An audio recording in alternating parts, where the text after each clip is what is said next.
रोज केसांची काय हेअरस्टाईल करावी हा सगळ्यात मोठा प्रश्न असतो.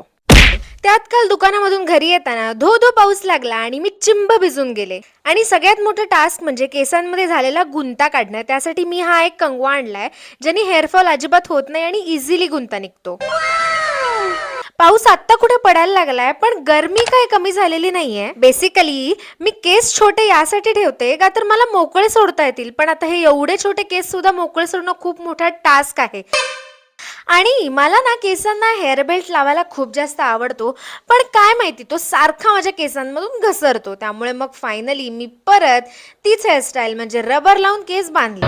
मी एक गोष्ट खूपदा ऑब्झर्व केली आहे, तुम्ही पण मे बी केली असेल. जेव्हा आपण घरी असतो आणि वेल्हे बसलेलो असतो ना, त्या टाइमला आपले केस इतके भारी सेट होतात की बस विचारायलाच नको. पण जेव्हा कुठे बाहेर जायचं असेल त्या टाइमला मात्र केसांचं असं घरटं झालेलं असतं की बस.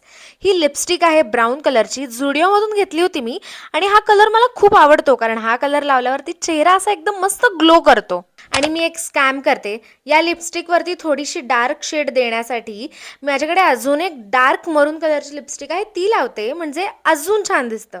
आणि तुम्ही पण माझ्यासोबत ॲग्री कराल की जेव्हा आपल्याला घाईमध्ये कुठे बाहेर जायचं असतं ना, तेव्हाच काही ना काहीतरी गोष्ट ही हरवते म्हणजे पटकन आपल्याला सापडत नाही. मी माझे गोल्डचे इयरिंग शोधण्यामध्ये इथे अर्धा तास लावला आणि दुकान पुन्हा अर्धा तास लेट उघडलं. हे बघितलं, एरवी मी परफ्यूम न मारणारी मुलगी जेव्हा मला लेट झालंय तेव्हाच मी परफ्यूम मारतीये. तर हे असं काही भंड प्रकार माझा चाललेला असतो.